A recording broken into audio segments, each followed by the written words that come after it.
Between the 8th and 14th centuries, there was a golden age of science, when scholars from the Islamic world introduced a rigorous experimental approach that laid the foundations of the modern scientific method.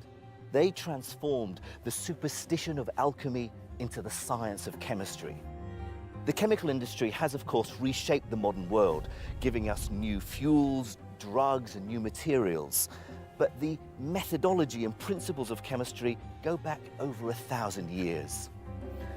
I'm Jamal Khalili, and I've been researching the contributions of the scientists of the Golden Age. I'll be tracing back the roots of modern chemistry to these scholars of the early Islamic world.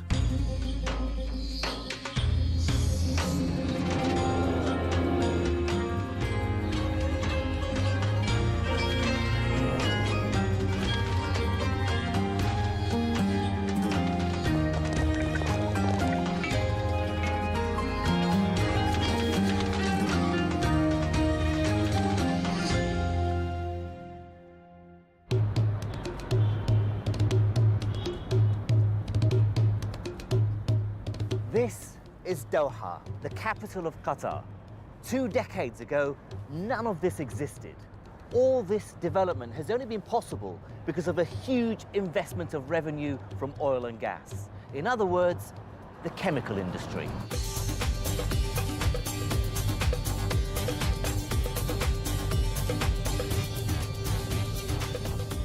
Oil is responsible for much that we take for granted in daily life.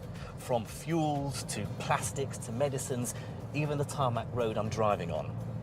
The chemical plant over there is processing the gas and crude oil that exists in such abundance in the Middle East.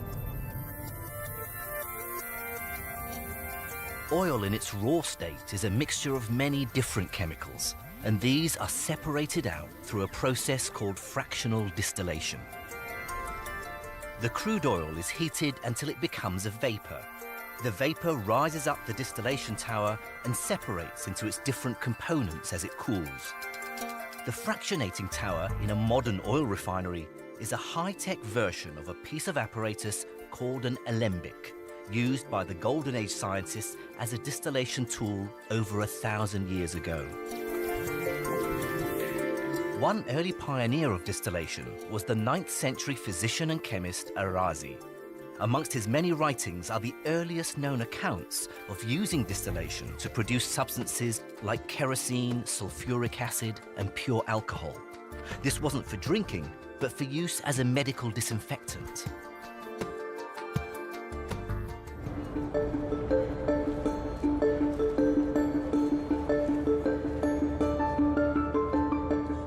Here in Istanbul, Dr. Peter Starr studies the work of the scholars of the Golden Age. He's brought with him an alembic, or still, to show me how the early chemists used it for distillation. This one is made of copper. There would have been others made of glass for as well. For example, glass, yes, yes. The important thing about a still is that there's a hot end and that there's a cold end. So the hot end is where the steam is produced. It then condenses and is received into the receiver here. What we would need would be water. First of all, usually distilled water. You could use rainwater. This will do then? That will do. And then we'll need whatever we're going to distill. For example, if we want perfume, roses would be excellent. Yeah. Rose petals. Yeah. I'm sure the restaurant won't mind. I hope not. And so the water with the rose petals will be heated up here. As the steam's given off, it takes the scent of the roses, it reaches the alembic where it condenses back to a liquid and drips down here into this other container. Who were the people who were carrying out this chemistry? I think there are 2 main names which stand out above all the others. Above all, Jabir ibn Hayyan, but also Arazi. Jabir ibn Hayyan in particular is very early on in the Golden Age, isn't he? He's regarded by many as the first scientist of the Golden Age. Yes, yes. What sorts of things was he doing? Many of his chemical procedures are those which may still be used today. For example, calcination or precipitation or distillation. Jabir ibn Hayyan was a polymath who grew up in modern-day Iraq and whose vast work covers medicine, music, alchemy, chemistry, and much more. There are thousands of manuscripts attributed to him, far more than a single man could actually have written. It's believed that many later scholars wrote under his name because he was held in such high regard. Whatever the truth, he's credited with applying an experimental-based approach to early chemistry.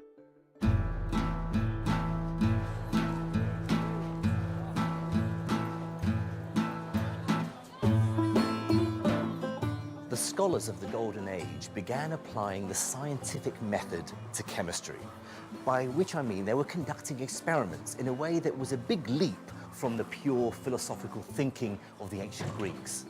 But to conduct careful experiments, they needed apparatus, much of which hadn't even been invented at the time. And for chemistry in particular, they needed to hone their skills at glass blowing and glass making. And so I'm going to meet a man who's going to show me just how difficult or easy it is to actually carry out that skill.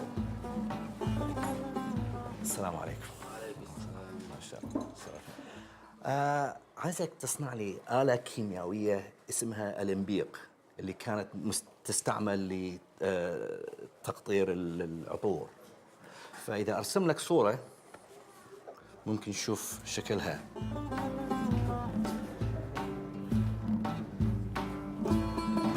اوكي.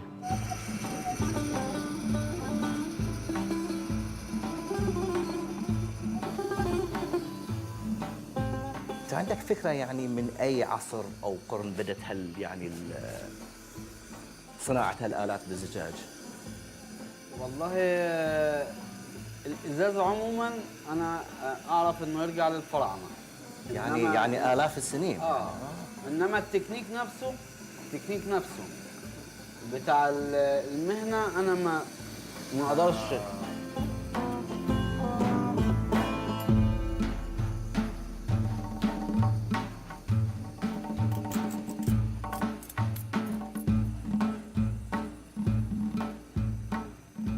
If Jabir ibn Hayyan was making alembics back in the late 8th century, he certainly would have been doing it this way.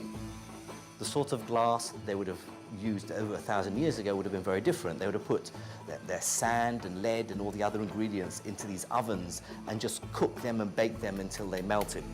So although they did have glass blowing to shape the molten glass, they didn't have something with such a high temperature like this jet of gas here.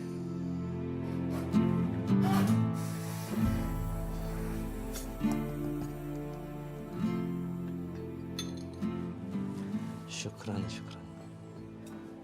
Wow, that's pretty remarkable. My own alembic.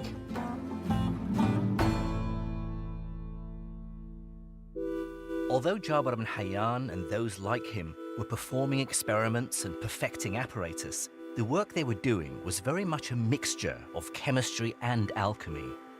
Indeed, the Arabic word for chemistry is alchemia, from which the word alchemy is derived. But whereas modern chemistry is a rigorous, exact science, alchemy is associated with superstition and magic. The alchemist's main goal was to turn other metals into gold. To his followers, Jabir ibn Hayyan was known as al-Sufi, the mystic, because they believed his work was no different from sorcery. Even today, some chemistry can seem like magic. Afsoon's a chemistry student, and she's going to help me with some demonstrations that I guess could be used as part of a magic show. I'm going to turn these colourless liquids black, simply with the power of my mind. Right, think ink.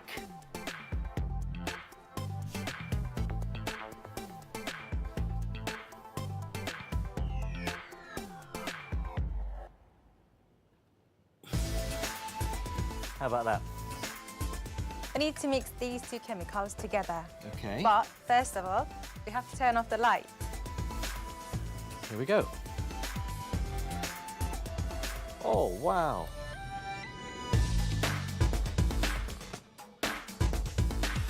See, it's not hot. So this is a chemical reaction that's giving off light, but no heat. And for our final trick... Can you step back? Yeah. Thank you.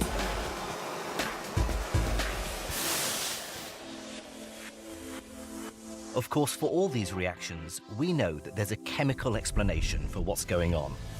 But what we call chemistry has its roots in the alchemy of the Golden Age. So, Peter, to what extent was there real science being done in amongst all this mysticism and alchemy? You see, Jim, I don't see a contradiction between science and alchemy. Rather, I see a synergy. The one feeds on the other quite often. And that you could say about every period, great period of scientific breakthroughs. You could say it of the Greeks, you could say it of the height of the Latin Middle Ages, you could say it of the Renaissance. Well, even Isaac Newton was involved in alchemy. A classic example, yeah.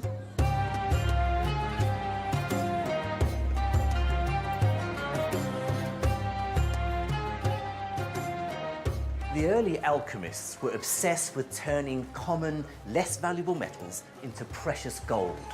Jabir ibn Hayyan in particular was obsessed with trying to dissolve metals, and that led him to research all different kinds of acids. But gold is notoriously difficult to dissolve, so I'm going to buy a small amount of it and see if it's possible. أريد أشتري منك كمية قليلة من الذهب حتى أصنع تجربة. ممكن نعطيك قطعات زي كده. عندنا ديزاينات زي. التجربة العلمية اللي لازم أسويها حول حل الذهب في سائل كيميائي. هذا شيء صعب مو؟ شيء صعب انك تسيله في سائل كيميائي، هو عبارة صهره يكون بالنار بدرجات حرارة عالية يعني. صح. يعني اما بالنسبة للسائل الكيميائي شيء جديد يعني. وشيء بيكون طيب يعني في هذا المجال اذا كان في واحد عالم من عمر العصر الخلفاء جابر بن حيان كيميائي حاول ان يحل الذهب. اوكي اشتريها. بما انك عميل نسوي لك هاي ديسكاونت لانه هاي بنشوف التجربه ان شاء الله. التجربه العلميه. شكرا جزيلا. خبرنا احنا على التجربه ان شاء الله مشان نستفيد ان شاء الله منها. ان شاء الله. Guiding me through my experiment to dissolve gold is Professor Hal Sosabowski. Right then, Hal, I need your chemistry expertise here. I've got this gold coin, and I wonder, is it possible to dissolve gold? Very, very difficult, Jim. Gold, like all noble metals, is relatively unreactive, but particularly unreactive towards acids. There's only one acid that can really do the job, which is this one, aqua regia, which means kingly water. And it's called kingly water because it's the only thing which dissolves gold. It's believed that Jabir ibn Hayyan first distilled it, and it's a mixture actually of two acids, nitric acid and hydrochloric acid. Yes, and it's exceptionally corrosive and exceptionally reactive. It sounds nasty. It's very, very nasty. It's vicious. So, can you demonstrate it for me? Let's see if it works. So we're going to pour it into the beaker. I'm going to save your beautiful gold coin, since you've travelled so far with it, and use this rather more expendable piece of zinc. So off it goes. You can see it's bubbling away. Now, the gold probably wouldn't react as fast as that, but certainly would dissolve away. And why would people want to do this? Why would they want to dissolve metals like gold? Because you can purify it, or you can refine your gold by dissolving it and then reprecipitating the metal out. And although the fumes are still coming up, I think that lump of zinc has been dissolved entirely in the liquid. We did leave a small piece of gold in aqua regia, although this takes a lot longer to react. But over an hour, the gold gradually dissolves.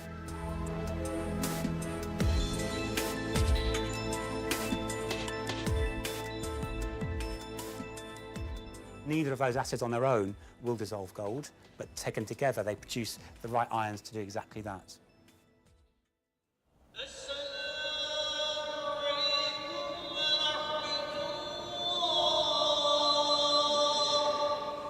But early chemistry wasn't only about alchemy. There was a practical side to it as well. And many developments in chemistry were driven by Islam. Cleanliness was a religious requirement in Islam. For example, the washing of the hands, face and feet before prayer. And this requirement for cleanliness quickly led to the development of whole industries. For example, the development of soap.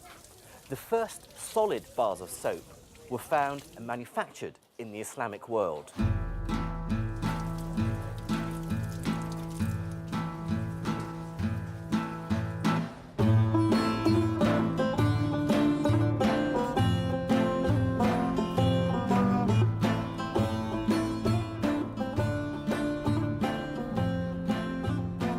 Jabir ibn Hayyan wrote about the difference between acids and alkalis. And the word alkali derives from the Arabic alkali, which means the ashes of salt wort, referring to the original source of alkali substances. And of course, alkalis are used in soap making. Rima Hazmat runs a small soap-making business in Jordan, where she uses age-old chemical processes to manufacture soap. Please, can you this the clothes? Oh, okay. Please? It's very nice. Thank you. We put the pure olive oil here. Okay. Rima makes soap by mixing olive oil with an alkali and then adding her own herbs and spices. Okay, Mr. Jamil. This chemical process is called saponification. And now we cutting here. After cooling, the soap is cut into bars and then left to dry for 2 weeks. This pure olive oil and what? It's a herb. Yeah. Bay leaves. Yes, this is bay leaves. This is bay leaves. It's good for all the skin and maybe for the hair.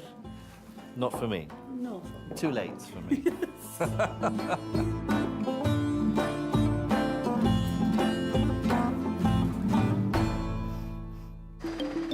During the Golden Age, soap making was commercialized, and the process started to be developed on an industrial scale. Today, a bar of soap that Rima makes in 2 weeks can be produced in an industrial soap factory in just a few hours.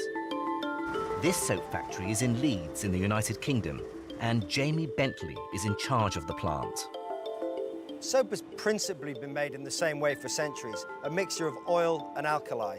We've been making soap here for 150 years, and one of our key ingredients is in this big bulk tank. That's 100 tons of caustic soda. The alkali to react with the oil.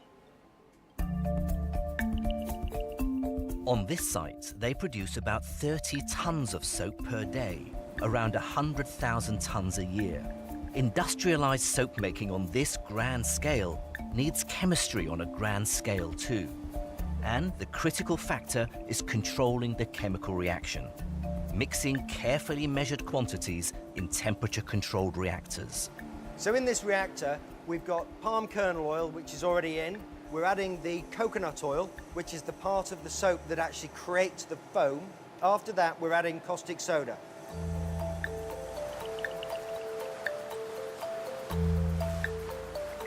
The mixture is constantly monitored as it reacts, and about an hour later, the reaction is complete. As with Rima's process, once it's reacted, the next stage is to dry the soap. In here is a vacuum spray dryer. So the soap that's pumped through here, we can create a vacuum and suck the water out of the soap. Bags of dried soap pellets are sent from the factory all over the world, where they're perfumed and shaped into bars of soap. Soap has been made in basically the same way for centuries, but modern technology, like vacuum spray dryers and precisely controlled reactors, have sped up the process. Modern chemistry relies on being able to weigh and measure accurately. And that's something we can trace back to the Golden Age. One of the reasons we regard the scholars of the Golden Age as the first true scientists is their obsession with accuracy. It's the reason why we think of Jabir ibn Hayyan and Razi as the first true chemists. And here's an example of why. This beautiful set of scales, it was built by a scholar by the name of Al-Khazani in the 12th century. It's called Mizan al-Hikmah, and it's said to be accurate to 1 part in 60,000. If you look very carefully along the arm, you can see very precise graduations giving us the distance from the center. And as the cups are hanging from different lengths, it's basically the principle of moments. As they move out, they will pull it down. The balance is achieved when the diamond shape in the middle is exactly vertical. It's very, very precise. But apart from that, it's actually a beautiful work of art as well.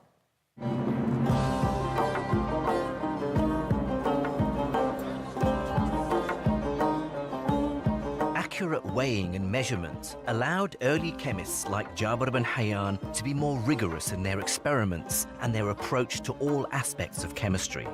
And this included the way he looked at materials, grouping and categorizing them. Categorizing substances enables us to navigate our way around the scientific world. Just like in this bazaar, over here I'd find carpets. Over here, lights. And after the lights, textiles. And over here, ceramics. What Jabir ibn Hayyan did that was different was categorize substances not according to arbitrary factors, but according to the way they behaved in experiments. This was a huge change on what had come before. Back in the lab, I wanted to find out what Hal, as a modern chemist, thought of Jabir's early attempts at categorizing. And I wanted to show you this extract from a manuscript of his. So this is translated from Arabic into Latin into English. It says here, among all bodies of whatsoever kind, we find sol, which is gold, not to be burned by sulfur. So it's the least reactive with sulfur. Sure. The next to this least burned is Jupiter, which is tin, then Luna, which is silver, and he goes on. And so he ends with, and Mars, which is iron, by reason of the oleaginy of sulfur, is most easily burned. It's all very obscure. In fact, the word gibberish actually comes from Jabir's name. Oh. If you write something too obscurely, it's gibberish. Sure. It's like Jabir. But what he has here seems to me the beginnings of the reactivity series for metals, listing them in order of how easily they react with sulfur. Yes. How correct was this? Well, there was a couple of little inaccuracies in it, but he was way ahead of his time because showing reactivities with sulfur is often quite difficult. So what I thought we'd do is we're going to compare and contrast the reactivities of certain metals with water. Iron, for example, which he mentions, we all know that iron rusts. So that's a slow reaction, but we're going to compare and contrast a triumvirate of metals and see how fast they react. And they are potassium, sodium, and copper. I thought we'd start with the most reactive. This is potassium, and it's very soft and malleable, and you can easily cut it with a knife. So 3, 2, 1, in it goes. And off it goes. Oh, a lovely very impressive. lilac flame that's being formed, and it's popping around because it's producing hydrogen. Oh.